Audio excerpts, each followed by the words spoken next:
Halo semuanya, selamat datang kembali di Popi Podcast Pak Rafli. Halo semua teman, dengarkan cerita yang berkesan. Di Popi kita ngobrol santai, tawa dan makna. Ayo mulai. Pak Rafli punya banyak kisah, lucu, seru, juga penuh hikmah. Duduk santai atau sambil jalan, Popi temani dalam kehidupan.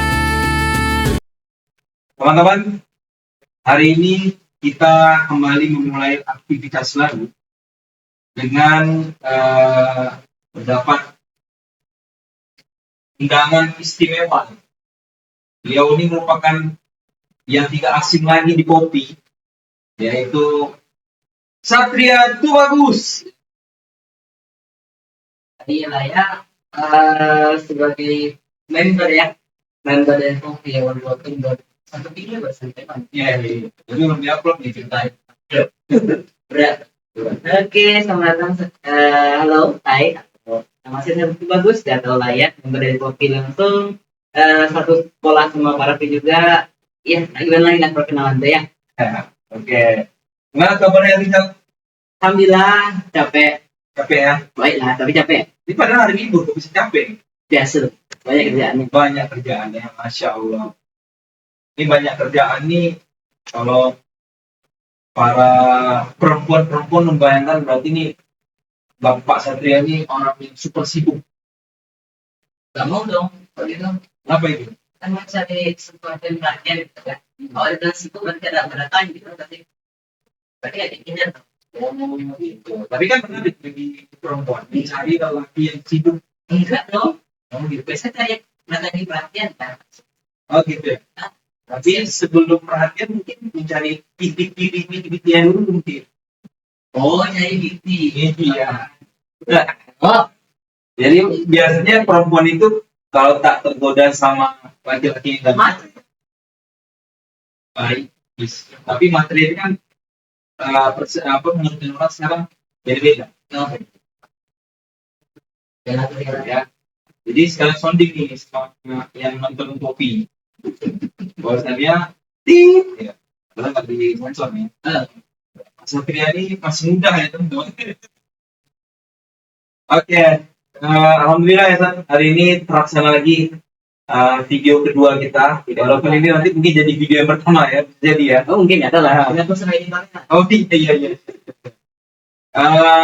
Di suasana sore hari ini yang begitu mendukung kegiatan Popi hari ini, kita nih ada baiknya membahas sesuatu hal yang berkaitan dengan pendidikan. Sesuai karena background kita pendidikan juga. Iya, walaupun hari ini libur, tapi kita harus tetap mendedikasikan diri kita kepada dunia pendidikan. Mencerdaskan kehidupan bangsa. Nah, itu pesan konstitusi tuh. Oke, ngapain tuh Bang kalau gitu? Iya, jadi ada sesuatu hal yang menarik sih. Dari beberapa hal yang membaca beberapa ini yang terkait dengan apa sih sebenarnya hubungan antara minat belajar siswa atau dalam segi konsentrasi terhadap sekarang banyak sekolah yang memperbolehkan siswa menggunakan gadget, terutama di Indonesia nih. Indonesia ini kan masih banyak sekolah itu memberikan kesempatan kepada siswa untuk menggunakan gadget, ya kan? Seperti yang kita ketahui dalam belajar, siswa boleh mengakses materi atau informasi atau melakukan eksplorasi dalam dunia digital yang terkait dengan apa yang dia pelajari. Nah, ini dalam pengertian Pak Satria ini penggunaan gadget ini seperti apa sampai saat sekarang? Oke, saya ada dua lah pendapat. Pendapat pertama saya kan dari PNL, tapi saya dalam di sekolah saya. Yang kedua pendapat dari luar. Ternyata ya aslinya di sekolah kita di sekarang Filipina ada teman kita semua gitu. Nah, berbeda banget dengan contohnya sekolah-sekolah baik selain SMA 7 ataupun di luar daerah ataupun di luar negeri. Ya. Tapi yang saya dapat dulu yang di SMA 7, saya sudah anggapan pintar, apalagi pada yang matematika saya bilang. Jadi mereka menggunakan gadget itu sendiri sebagai bahan ketekan. Bahan ketekan. Berarti budaya ngonten bisa ada sampai sekarang. Tapi bentuknya sekarang ini sudah lebih canggih aja. Nah, dulu kita mencoba ya jadi kawan, ya tim itunya, tanyain jawabannya dan segala macam. Ini sekarang udah dari akan aja, udah punya jawaban-jawaban nih. Begini tinggal terang-terang, oke, ikutin aja, bisa sama. Dan yang itu juga, tapi cara mereka mensporti itu bagaimana? Budaya nyontek yang konvensional menjadi modern, tapi tetap aja tidak ada mensorting ataupun menulis cara mereka sendiri. Gitu. Karena ya kalau dari sekolah lain di saya langsung di pelajaran matematika AI itu digunakan kebanyakan sendiri digunakan untuk mencari jawaban, bukan media untuk mencari apa ya, referensi ya. Sama nanti akan menjadi karena di luar negeri itu beda banget. Tapi tidak Pak Novi itu di bukan saya. Oke. Seperti ya. Itu ya kalau tersinggung siswa ini dia ini. Iya. Iya. Nah, itu pandangan saya langsung. Kalau Anda belajar matematika, ya usahakan dapat kerja sendiri lah ya. Dapat kerja sendiri, boleh menggunakan HP boleh, silakan. Tapi ya kamu nggak kuliah paste. Tapi kamu membaca dulu, ngerti dulu, tanyain ke Pak Satria. Jangan pula kamu nyontek full. Itu sama aja tadi saya nggak tidak. Jadi kayaknya Pak Satria ini tipikal guru yang semangat Panadol. Panadol, Karena sedikit kepala ya, kita bantu siswanya kayak. benar sih. Oh, benar. Paramex. Oh, nggak masuk Panadol ya. Oke.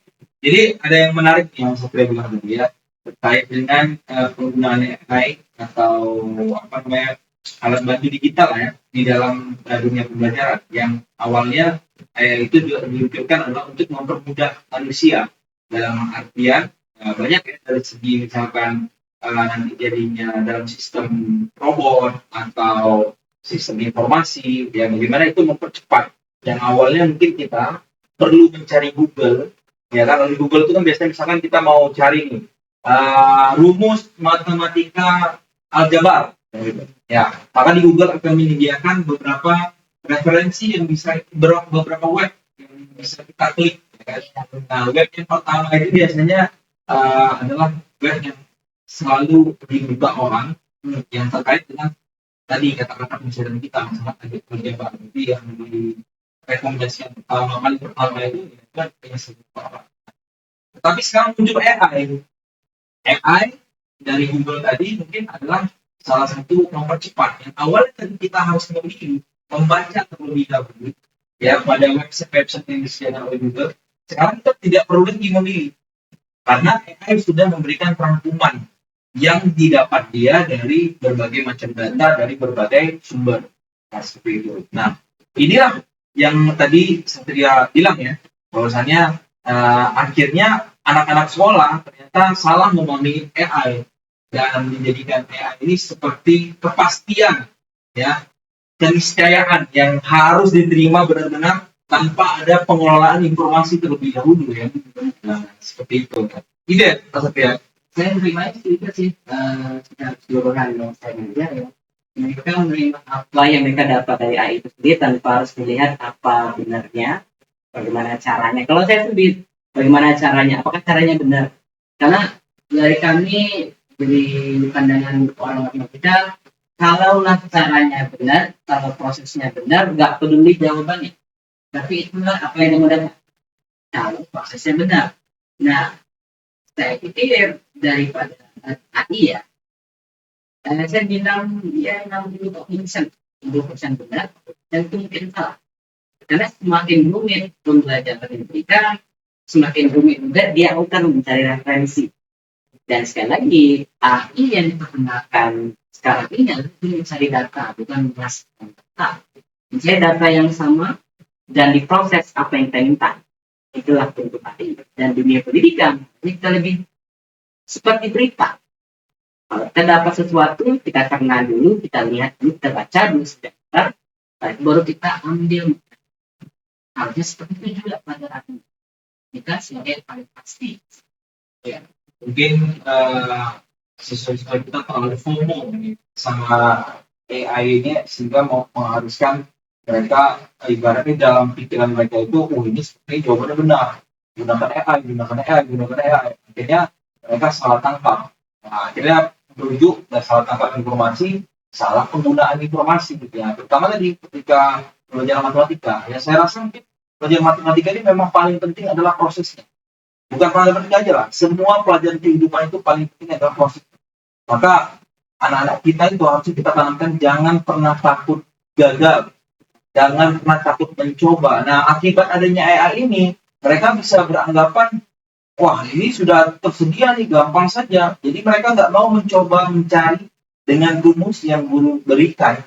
Ya kan? Kadang-kadang kita di kelas gitu, saya ingat dulu waktu saya belajar matematika, saya termasuk pelajar matematika yang sangat sulit ya belajar matematika. Oke, dulu saya dengar dari situ. Ya, jadi waktu itu saya memang ibaratnya ada dua nih mapel yang saya sangat sulit. Tapi menurut saya sulit itu dalam artian sulit saya pahami, tetapi saya tetap mengikutinya dengan baik. Ya, dalam artian ya tetap berminat ya bagaimana memecahkan matematika dan bahasa Inggris ini. Ya, oke, kita kena ini Pak Satria narasumbernya. Ya, informannya berarti kita fokus ke matematikanya. Padahal beliau ini juga jago bahasa Inggris, saya sering belajar sama beliau di bahasa Inggris. Kena dua-duanya ya. Wah, Tapi boleh buka juga ya. Memang matematika sama bahasa Inggris kita bisa, tapi ada yang nggak bisa, tetap aja. saya tahu tuh. Itu mata pelajaran saya sosiologi kan. Ya. Ya. Saya termasuk yang sangat tidak suka, mau tidak suka ya. Sosiologi depan saya kita, yang harusnya dulu menjadi guru saya ntar ya. Benar. Ya. Bisa jadi. Bisa jadi. Saya termasuk yang tidak bisa mencerna pelajaran sosiologi dan mohon maaf ya kalau mungkin nanti ibunya melihat, ibu pun juga tahu kan ya. Saya pernah tidur di situ 2-3 kali pelajaran itu. Yang kedua, dari sosiologi 3 kali saya tidur. Saya gitu. Sejarah kelas 12, sejarah umum PKN saya tidur 2 kali. 1 di tidur, 1 pulas. Oke, ini bisa dibilang sama PNI ya. Jangan. Sama ini, kalau saya guru Satria dulu, mungkin saya akan menindak gitu ya. Mungkin enaknya ini kayaknya buat video ini, permintaan maaf. Seperti guru kita yang ada di sekolah ya kan. Oke, kita next ya, topiknya kita next. Baik, kita masuk dari topik kita yaitu tentang HP dalam pembelajaran. Pengalaman abang ini dalam pembelajaran, bahwasanya anak itu memang ketika dikasih HP tidak dia menggunakan, dan ibaratnya kurang bisa mengelola informasi yang begitu banyak dan berbagai macam sumber. Ditambah dengan sekarang AI, ya kan? Artinya pertama kalau menurut abang literasinya benar, ya kan? Ya, karena saking banyaknya informasi sehingga mereka tidak bisa mengelola informasi itu. Tapi mereka tahu, ya, dalam artian mengelola adalah mereka tidak bisa menyampaikan apa yang mereka dapatkan dari berbagai macam sumber tadi. Yang kedua, ternyata setelah membaca jurnal, ini jurnal beberapa jurnal yang abang dapat dari Google sebelum sudah ada berbagai macam sumber dari berbagai macam universitas, ada beberapa hal. Yang pertama, anak yang menggunakan HP dalam pembelajaran itu ternyata minat tidak ada hubungannya sama tingkat konsentrasi, ya kan? Artinya HP yang digunakan anak itu tidak membantu sama sekali dalam anak mengejar atau ibaratnya memahami apa materi di depan yang sedang diajari guru. Yang kedua, ternyata ada penelitian yang berbeda nih. Anak yang menggunakan HP ternyata aktivitasnya semakin meningkat, aktif di dalam kelas semakin meningkat. Artinya dia menggunakan HP itu sebagai bentuk informasi, lalu dia aktif bertanya di baik itu di forum presentasinya maupun ketika guru sedang menjelaskan. Tetapi ini tidak sinkron sama bagaimana anak fokus belajar tadi, yaitu penelitian pertama, penelitian kedua. Nah, penelitian yang ketiga mengatakan bahwasanya eh, ada korelasi antara anak yang diperbolehkan di dalam belajar dengan kecerdasan dia, dengan prestasi dia. Nah, ini ada tiga hal kan, yang menurut jurnal di dalam negeri ya, itu yang penelitian di dalam negeri. Ini gimana? Ya, kalau gitu kayaknya lebih spesifik kalau itu bahas sekolahnya, kelasnya. Em, saya pikir kalau itu dilakukan, dicerna kembali, memang dari anaknya di satu daerahnya, di satu tempat dia belajarnya, di guru yang diajarkannya mungkin tidak minat. Karena banyak yang mengatakan kalau mereka minat belajar itu tidak bisa melihat dari perangkat yang dia ajarkan ataupun ilmu yang dia persiapkan, tidak ada. Tapi di mana semangat dia itu akan belajar, apa aktivitasnya mereka lakukan, dan terakhirnya itu pasti ada gurunya. Dan ya sekali lagi ya, ada AI pun guru tetap akan ada menjadi tempat sumber wawasan kita. Nah, itu dalam negeri. Malahan saya dapat AI itu sendiri di luar negeri tidak berpengaruh apapun. Malahan lebih kepada sikap, behavior. Jadi AI itu sering untuk behaviorism ataupun sikap daripada peserta didik. Jadi lebih orang menyatakan AI bisa mengubah manusia dengan pembelajaran yang lebih maju. Ya. Ternyata di luar itu sendiri pembelajaran tetap sama. Ya kan tapi asupan kualitas bergizi, tapi asupan wawasan yang sama. Jadi kita dapat di tahun ini. Tapi ada satu waktu yang disebut sebagai learning loss ya. Learning loss ini sendiri ternyata lihat kembali pada tahun-tahun 2019 sampai tahun 2022. Berarti saya kutip pandemik itu pembelajaran anak itu menurun. Maksudnya ya aktivitas mereka menurun. Dan itu konstan selama 3 tahun. Ternyata masuk ke dalam perilaku sikap siswa dalam belajar, mana ya sikap siswa belajar yang tahun 2019 masihnya stagnan, ternyata terputus selama 3-4 tahun. Nah sekarang dengan itu sendiri diambil, ternyata mereka harus mulai ulang kembali, loss, habis, hilang. Jadi tidak habis dan lagi. Mereka harus ulang kembali cara mereka untuk belajar. Nah, prestasi mereka sama, tetap pricing. Ya, semua negara juga begitu kan, pricing. Tapi cara mereka belajar tidak akan sama lagi. Makanya namanya regenerasi lagi.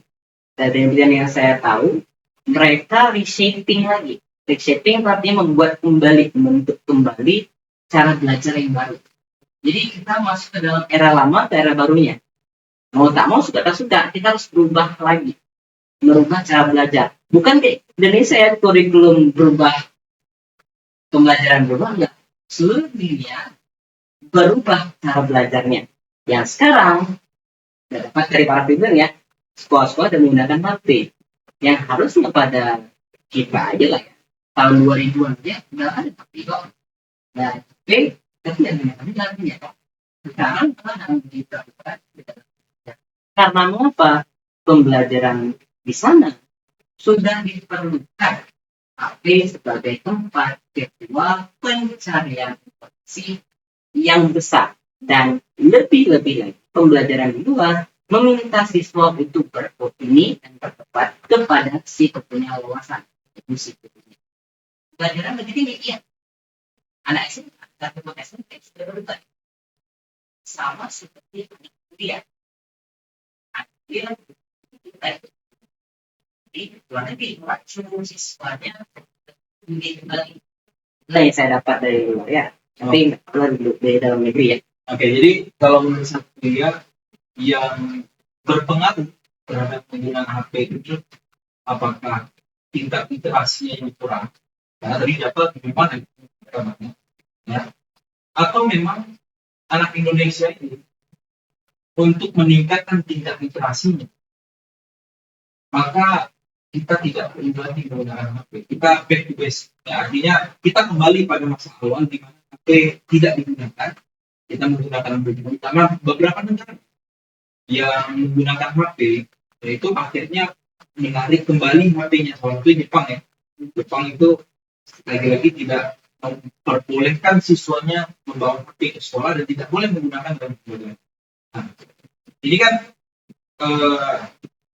hal yang sangat kita sayangkan ketika kita masuk di masa COVID, kita belajar menggunakan HP. Bagi guru, HP itu sangat begitu membantu ya, dalam artian ya akhirnya anak mulai aktif seperti tadi yang perspektif ketiga yang saya baca tadi ya. Tapi juga ada dilema ketika ada anak tidak diperbolehkan untuk membawa HP. Mungkin kita pernah merasakan ya, anak susah mengajukan pendapat dan berbagai sosiologi misalnya, atau kebingungan sehingga akhirnya membuat dia teredam dalam bertanya atau gimana. Ya, jadi kalau bersedia simpelnya, apakah HP masih layak kita teruskan dalam dunia pendidikan, atau kita kembali ke basic, kita tinggalkan HP, artian tidak memiliki, kita tidak lagi menggunakan HP ya secara maksimal mungkin ya, kita kembali ke buku.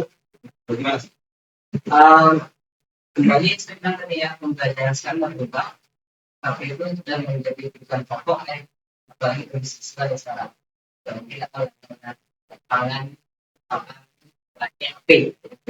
Tapi yang saya nyatakan di sini, kalau pembelajaran sekarang ini masih membutuhkan HP dikarenakan satu tantangan publik yang kita harus lawan, tantangan publik. Nah, saya berpendapat kalau dulu ya, sebelum saya dapat ataupun mencoba menjadi diri saya untuk belajar dalam buku, saya mencoba dulu dari pelajaran yang diberikan. Namanya kemandirian berpikir. Bagaimana kita mandiri berpikir sendiri apa yang kita dapat, materi yang kita dapat, kita olah materi yang kita dapat, kita coba sendiri. Sebelum saya ambil buku tadi, lihat uji jawaban segala macam. Nah, di elevate ataupun kita pertingkatkan sedikit. Jadi, menurut saya sendiri, gunanya HP itu sangat berpengaruh pada siswa ketika memberikan tantangan. Tetap aja, harus ada kemandirian belajar. Mereka harus belajar sendiri, mengerti sendiri, tanpa ada bantuan dari buku, berpedoman langsung pada guru yang dengan pembicaraan, dan coba untuk mengembangkan soalnya. Nah, setelah selesai, hal itu sudah selesai, cek tinggal, dan juga itu sangat banyak sekali bentuk soal-soal baik yang lower order thinking skill, lower order thinking skill, habis itu ada higher order thinking skill. Jadi soal-soal seperti itu sangat menantang siswa, dan saya sendiri sebagai siswa pada saat itu tidak ada akses karena penggunaan HP pada saat itu, dan informasi yang diberikan pada tahun 2016 sampai 2019, kutip sekali 2013 sampai 2019, tidak diberikan akses bebas. Jadi contoh-contoh soal yang diberikan dari Google itu belum mencakup semua soal-soal dari dulu. Jadi mau kamu sudah saya harus coba sendiri. Dari itu yang kita butuh langsung atas kepala ini. Jadi dalam itu tentang soal kita, dan sebelum bagi kita kalau banyak sekali soal-soal positif dan tanpa pembelajaran. Jadi sekarang tahu disiplin. Karena saya tidak ada namanya kemandirian belajar. Saya tahu kalau saya belajar dulu, ilmu yang saya dapat, saya bisa kembali. Kemana saya mau kembali? Terserah saya, enggak.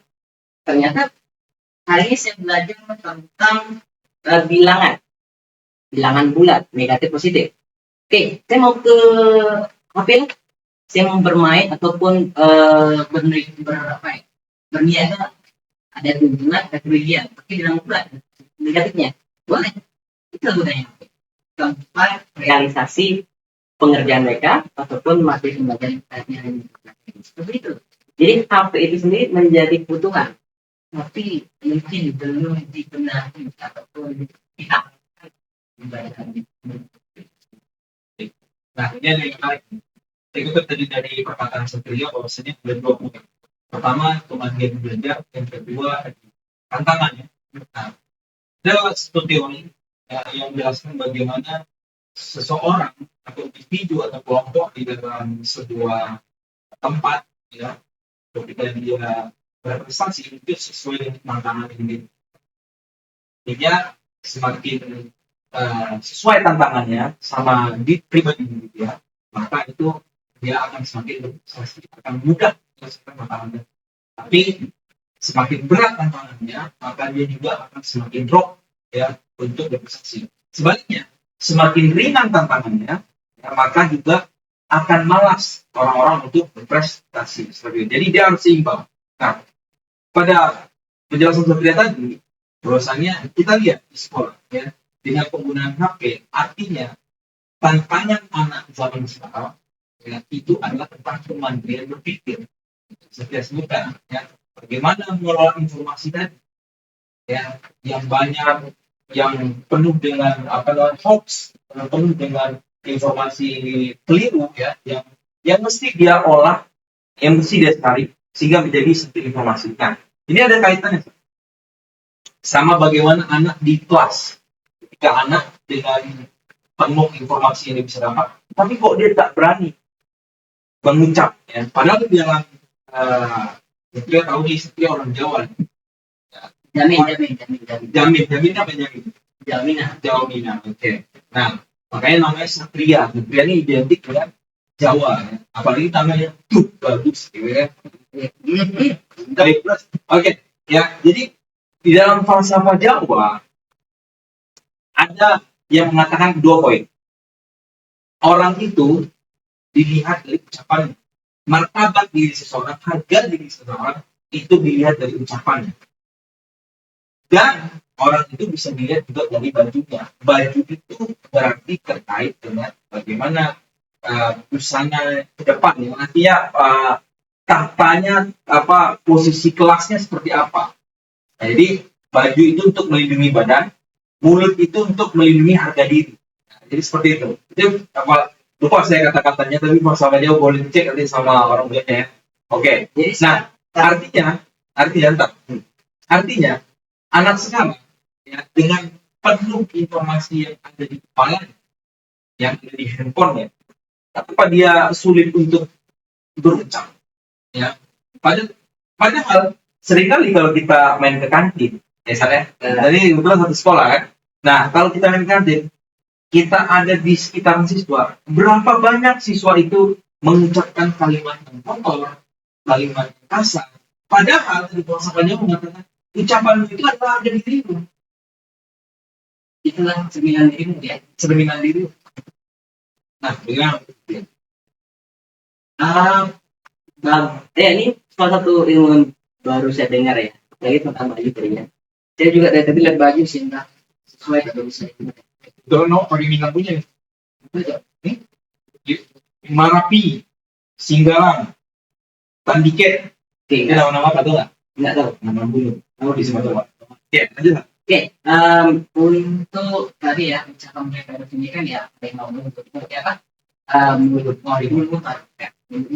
Jadi identitas diri para siswa itu terlihat dari perilaku yang saya dapat. Yang kedua memang dari ucapannya. Jadi saya pikir dalam kelas ini beda model. Saya dalam kelas sama saya di luar kelas.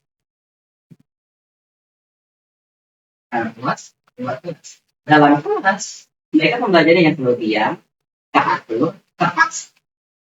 Ya kita nggak bisa naik. Tapi kalau di luar ternyata lebih bebas, leluasa dengan apa pembicaraannya, tidak peduli apa yang dilihatnya, karena ruang mereka terlalu luas. Mereka tapi dalam kelas tertutup, mereka akan ditutup. Nah, ini salah satu kebohongan yang bisa diberikan oleh suatu ruang ya, Jadi kalau mereka tahu kalau suara mereka nggak akan didengar di luar, itu salah. Ini ada yang dengar satu ataupun dua orang. Dan itu masuk ke dalam pembicaraan tadi yang memang menurut itu akan didengar. Walaupun hanya 1 sampai 2 orang yang dengar, tapi jadi itu menjadi omongan juga. Karena apa perilaku kita ataupun ya apa yang dengar. Jadi kalau nggak berhati-hati dalam ngomongnya, berarti jadi diri muda. Kita belum aja melihat sudah ada nih, ada anak 1, 2, 3 nih yang kerok nih dalam kelas karena makan di luar aja bermasalah. Dia ngomong kotor, dia omongan, lagi omongannya yang dihasilkan itu tidak pun berfaedah, bentuk apapun juga bermasalah terus. Oke, kita tahu kalau ada siswa yang ngomong, kamu ini masalah di pandangan kita, ya. Mungkin filsafat yang dibilang baju, mungkin kita sebut adalah bagaimana diri dia. Dan omongan itu bagaimana caranya melindungi diri sendiri. Jadi kalau baju atau identitas kita sudah rusak, bagaimana caramu memperbaikinya? Dengan apa? Cara ngomong, beraktivitas. Itu mungkinlah filsafat Jawa yang bisa kita dapatin. Baik. Jadi ada ngomong dia kerok, memang dia kenapa masuk angin? Perlu dikerok ya, benar. Makanya perlu dikerok tuh siswa. Sekali-sekali coba ya. Oke. Keluar semua tuh angin-angin tuh. Baik, itu intermezzonya teman-teman ya. Oke, ini ada menarik Sat. Jadi benar apa yang saya katakan tadi. Apa segini. Ternyata kita dasar dari logos. Ya, logos itu kan artinya ilmu. Bahasa Yunani itu kata dasar dari logos itu salah satu. Kata dasar ilmu itu adalah logos bahasa Yunani. Dan itu bermakna juga ucapan. Jadi selain ilmu, makna dari ilmu, akal itu juga bermakna sebagai ucapan. Nah, maka ini perbedaannya dengan Indonesia. Perbedaannya adalah ketika di Indo sendiri, ya itu kita tidak terbiasa berbantah-bantahan secara jujur. Contoh, misalnya, Satria datang, misalnya, ya, lalu abang tanya, gimana sehat kabar? Ya, kalau Satria datang, artinya Satria sehat. Ya, masalah sih. Jadi tidak berbicara secara jujur. Atau misalkan, gak bersiap terawih, padahal sebenarnya itu mau mengatakan ya sebaliknya, ya, nah itu. Makanya kita di Indonesia itu tidak terbiasa berbantah-bantahan di kelas. Artinya apa? Artinya sebenarnya kita butuh siswa yang membantah dalam artian itu mengkonter argumen kita atau mengkonter bagaimana cara kita mencari sesuatu. Dalam artian disitulah mereka sudah memiliki kemandirian berpikir. Itu satu yang misalnya, ya dasarnya mereka mencari algoritma mungkin mereka sudah tahu. Ada nama algoritma. Oh, apa nih rumusnya nih? Algoritma. Oke, misalkan dalam mencari rumus, ya kan? Rumusnya sampai sudah tetapkan A. Ternyata anak sudah mau A, lalu mulai timbul kemandirian berpikir. Di sini bisa ya, cara seperti ini bisa. Tapi yang ada ini sudah diselesaikan, ya kan? Akhirnya dia punya opsi. Cara A tadi menurut dia itu cara yang formal, cara besarnya. Tapi bagaimana cara mencari lebih cepat? Akhirnya dia berpikir punya opsi B. Dia mencoba opsi B, opsi C. Lalu dia berbantah-bantah dengan sesuatu yang misalnya mengatakan, Pak, saya punya cara yang lebih cepat, Pak. Karena saya sudah menyelesaikan caranya Bapak pasti tadi. Betul nggak Pak? Kita saat ini kata sebenarnya saya kelupaan untuk bagian. Jadi memang ada kemandirian belajar yang belajar sendiri dan mereka akan dapat hasil yang mereka dapatkan. Tapi tetap aja namanya pola berpikir atau pola pemecahan masalah atau pola belajar. Jadi salah satu teknik saya dalam setiap aspek untuk apapun baik dari matematika, fisika, kimia, dan sebagainya, saya tahu pola ini. Jadi saya tidak melayani guru dikarenakan materinya terlalu lambat. Karena saya tahu polanya. Saya tahu pola 1 tadi ya, cara 1. Saya tahu pola 2. Saya akan tahu pola 3. pola 4 dan seterusnya. Saya selalu menantang kepada siswa, apakah kamu bisa mengerti pembelajaran dan tahu pola mengerjakannya? Kalau kamu tahu, berarti kita bisa berdebat. Dalam berpikir bisa berdebat, bisa. Siapa yang salah? Tapi kalau kita nggak tahu pola dan kamu mengikuti hanya apa yang saya katakan, tetap saja kamu nggak tahu berdebat sama saya. Apa yang kamu buat, saya sudah tahu. Nggak perlu saya tulis, nggak perlu saya cari cek di buku. Cara kamu sudah saya dapat. Saya tahu pola pengerjaan kamu. Itu yang abang maksud tadi dengan dasar pola, mungkin bahasa di kita pola ya. Tapi itu yang abang maksud dari dasar. Jadi pola satu itu merupakan dasar untuk menemukan pola dua mungkin itu ya. Jadi artinya apa? Siswa ternyata memang tidak bisa berbakal dari itu disebabkan tidak mengetahui dasarnya. Nah makanya kalau di negara Prancis itu kenapa terjadi revolusi industri itu disebabkan karena mulai pemerintah yaitu disebut raja ya, raja yang mengatakan bahwasanya kita saya ini adalah kita Tuhan. Maka di undang-undang di dalam undang-undang Prancis dia kita kata-kata raja yang paling tadi ya itu masyarakat Prancis belum modal untuk membentukkan kerajaan. Kenapa? Karena mereka sudah tidak percaya. Akhirnya berimplikasi pada dampak hukum mereka. Hukum mereka apa? Hukum mereka kalau hanya dengan kata-kata itu tidak akan dipercaya. Tapi mereka begitu sama seperti Indonesia. Ketika kita mengadili seseorang, kita perlu membawa bukti. Nah, ada perbedaan. Di Inggris itu berbeda. Di Inggris omongan yang tidak memiliki bukti itu bisa dijadikan sebagai landasan bukti hukum. Omongan ya. Saya bilang, Satria ini jelek hitam. Artinya saya sedang melakukan rasisme. Walaupun saya tidak memiliki bukti apa-apa. Maka di Inggris argumentasi dibutuhkan dalam membangun tadi fakta tadi. Itu dilihat. Nah makanya di Inggris orang-orang di usia SD, SMP itu sudah diajak berbantah-bantahan. Nah artinya apa? Mereka bukan hanya menerima bukti secara faktual yang dilihat oleh mata, tetapi mereka juga mengagumi atau agungkan bukti yang bisa dibuat oleh ucapan. Maka tadi ucapanmu adalah ucapanmu kalau dari bahasa Jawa tadi, ucapanmu adalah harga dirimu. Nah, maka itu berucaplah yang baik.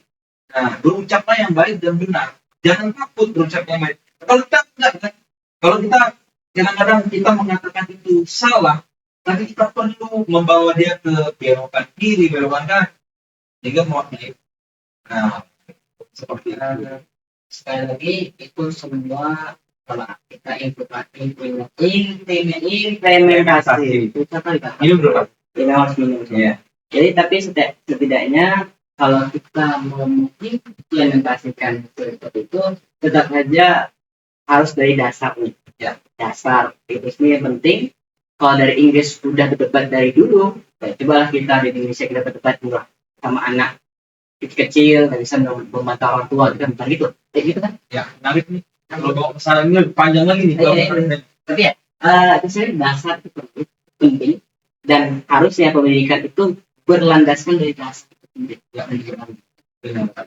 Ya, baik ya. Kita sudah dapatkan berarti jadi apa nih? Konklusi dari pembicaraan kita hari ini. Pembelajaran siswa dibutuhkan satu kemandirian belajar, dasar yang benar, ucapan yang benar, identitas yang telah terrefleksikan dari diri seseorang, dan siswa itu sendiri harus benar-benar ada di kelas. Kalau itu saya baik, tepuk tangan dulu untuk Pak Satria, luar biasa ya. Thank you. Satria udah main di Kopi, nanti kita undang lagi ya. Jangan bosan-bosan untuk Kopi, karena banyak pembicaraan kita harus ucapkan kembali di dunia podcast ini ya. Yang mungkin nanti akan dilihat oleh banyak orang, mudah-mudahan bermanfaat bagi orang banyak ya. Atau nanti malah ada yang mengkonter argumen kita ya, itu nggak masalah ya. Ya. komentarnya itu tolong dibanjiri di dalam YouTube itu ya. Oke. Ya. Tapi punya kita tak.